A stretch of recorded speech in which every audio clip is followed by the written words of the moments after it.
Hi, dream home എന്ന ഞങ്ങളുടെ YouTube ചാനലിലേക്ക് ഏവർക്കും സ്വാഗതം. ഇന്ന് ഞാൻ വന്നിട്ടുള്ളത് ഒരു മീൻകറിയുടെ റെസിപ്പിയുമായിട്ടാണ്.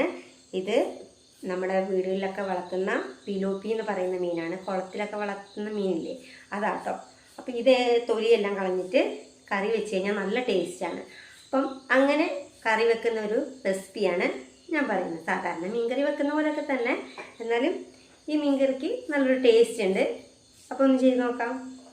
മീൻകറിയിലേക്ക് ഞാൻ എടുത്തിരിക്കുന്നത് മീൻ, തക്കാളി, സവോള, 2 പച്ചമുളക്, മുളക് പൊടി, മല്ലിപ്പൊടി, ഇഞ്ചി, വെളുത്തുള്ളി, കുടംപുളി, കറിവേപ്പില, മഞ്ഞൾപ്പൊടി, ഉലുവാപ്പൊടി, ഉപ്പ്. ഇത്രയും കാര്യങ്ങളാണ് ഞാൻ എടുത്തിട്ടുള്ളത്. അപ്പോൾ ഞാനൊരു ചട്ടി ചൂടാക്കാൻ വെച്ചു. ചൂടായിട്ടുണ്ട്. ഇതിലേക്ക് അല്പം വെളിച്ചെണ്ണ ഒഴിച്ചു കൊടുക്കാം. വെളിച്ചെണ്ണ ഒഴിച്ചു. ഇനി ഇത് നന്നായിട്ട് ചൂടാവുമ്പോൾ ഇതിലേക്ക് നമുക്ക് വഴറ്റേണ്ട സവോളയും തക്കാളിയുമാണ് ഇട്ട് കൊടുക്കേണ്ടത്. അപ്പോൾ നമ്മുടെ എണ്ണ ചൂടായിട്ടുണ്ട്. ഇതിലേക്ക് നമ്മൾ അരിഞ്ഞു വെച്ച സവോള ഇട്ട് കൊടുക്കാം.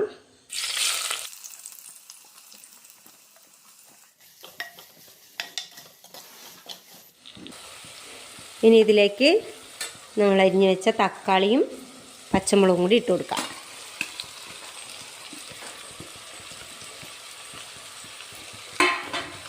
അതിന് ശേഷം ലേശം ഉപ്പും കൂടി ഇട്ട് കൊടുത്താൽ ഇത് നന്നായിട്ട് വേഗം വഴണ്ടി കിട്ടും. അതുകൊണ്ട് കുറച്ച് ഉപ്പും കൂടി ഇട്ട് കൊടുക്കാം.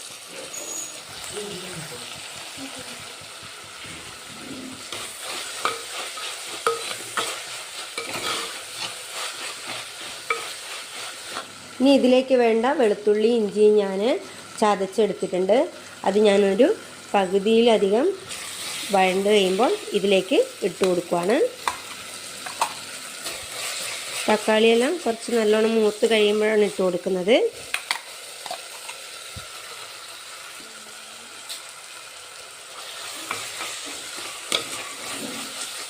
തക്കാളിയും സവോളയും ഇഞ്ചിയും വെളുത്തുള്ളി എല്ലാം ഇട്ടു.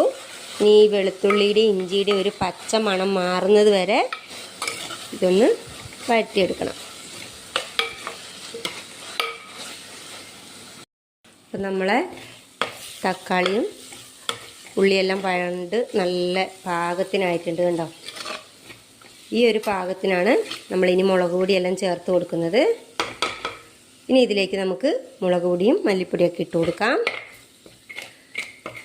ഈ തക്കാളിയെല്ലാം ഒന്ന് തക്കാളി ഉള്ളിയെല്ലാം ഒന്ന് സൈഡിലോട്ട് ഒതുക്കിയിട്ട് ഈ നടുഭാഗത്തേക്കാണ് ഞാൻ മുളക് പൊടി ഇട്ട് കൊടുക്കുന്നത്.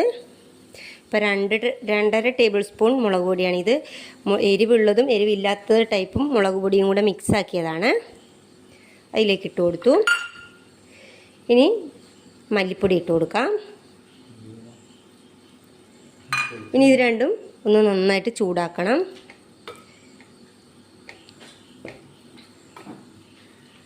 മൊത്തത്തിലൊന്ന് മിക്സ് ചെയ്യുന്നതിന് മുമ്പ് ഞാൻ ഇങ്ങനെയാണ് സാധാരണ ഒന്ന് ചൂടാക്കൽ. ഒന്നെങ്കിൽ വേറൊരു പാത്രത്തിൽ ചൂടാക്കും, അല്ലെങ്കിൽ ഈ ചട്ടിയുടെ ഒരു സൈഡിൽ തന്നെ ചൂടാക്കിയിട്ട് മിക്സ് ആക്കുക ചെയ്യുന്നത്. അങ്ങനെ ആക്കുമ്പോൾ നല്ലൊരു കളറും കിട്ടും. മീൻകറിക്കൊരു നല്ല കളറും ഉണ്ടാവും. കുറച്ചൊരു അധികം കരിഞ്ഞു പോകാനും പാടില്ല മുളക് പൊടി, എന്നാൽ ഒരു കുറച്ച് കളർ വരികയും ചെയ്യണം. അങ്ങനെ ആ പാകത്തിന് എടുത്തു കഴിഞ്ഞാൽ മീൻകറിക്ക് ചിലരൊക്കെ മീൻകറി ആക്കി കഴിയുമ്പോൾ പറയുന്നതൊക്കെ ഒട്ടും കളറായിട്ടില്ല, വെളുത്തിരിക്കുന്നു മീൻകറി എന്നൊക്കെ പറയുന്നത് കേട്ടിട്ടുണ്ട്. അപ്പോൾ ഞാനിങ്ങനെയാണ് സാധാരണ ആക്കൽ.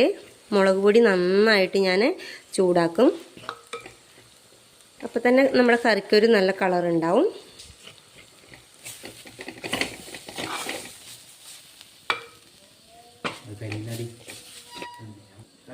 അപ്പം മുളക് പൊടിയൊക്കെ നന്നായിട്ട് ചൂടായിട്ടുണ്ട്, നല്ല കളറായിട്ടുണ്ട്.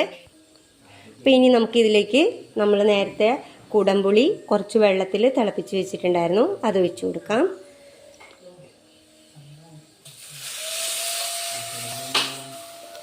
ഇതിലേക്ക് അല്പം മഞ്ഞൾപ്പൊടിയും കൂടി ഇട്ട് കൊടുക്കുന്നുണ്ട്.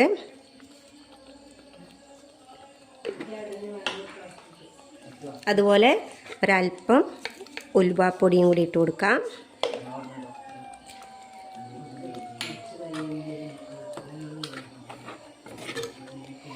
ഇനി ചാറ് കൂട്ടാൻ വേണ്ടിയിട്ട് ഞാൻ ഇതിലേക്ക് തേങ്ങാപ്പാലാണ് എടുക്കുന്നത്.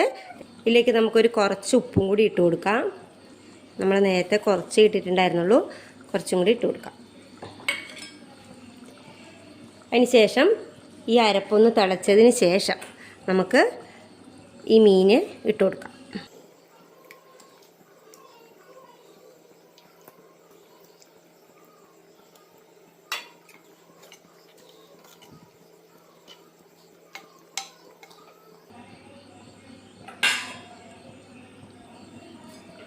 ഇതിലേക്ക് 2 കരിയാപ്പിലയും കൂടി ഇട്ട് കൊടുക്കുന്നുണ്ട്.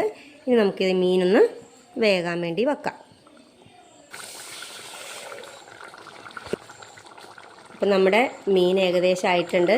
ഇനിയിപ്പം നമ്മൾ നേരത്തെ ആക്കി വെച്ച തേങ്ങാപ്പാലും കൂടി ഒഴിച്ചു കൊടുക്കാം.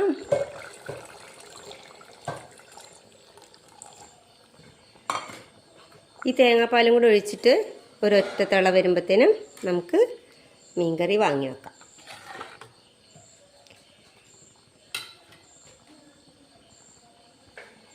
ലേശം ഉപ്പ് കുറവുണ്ട്, അതുകൊണ്ട് ഞാൻ ലേശം കൂടി ഉപ്പിട്ട് കൊടുക്കുന്നുണ്ട്. അപ്പോൾ നമ്മുടെ മീൻകറി ഇവിടെ റെഡി ആയിട്ടുണ്ട്. പിലോപ്പി മീൻകറി റെഡി. അപ്പോൾ എൻ്റെ ഇന്നത്തെ വീഡിയോ നിങ്ങൾക്ക് ഇഷ്ടമായിട്ടുണ്ടെങ്കിൽ എല്ലാവരും ലൈക്ക് ചെയ്യുക, ഷെയർ ചെയ്യുക, സബ്സ്ക്രൈബ് ചെയ്യുക. അപ്പോൾ പുതിയൊരു വീഡിയോ ആയിട്ട് ഞാൻ വീണ്ടും വരുന്നത് വരെ എല്ലാവർക്കും ബായ്.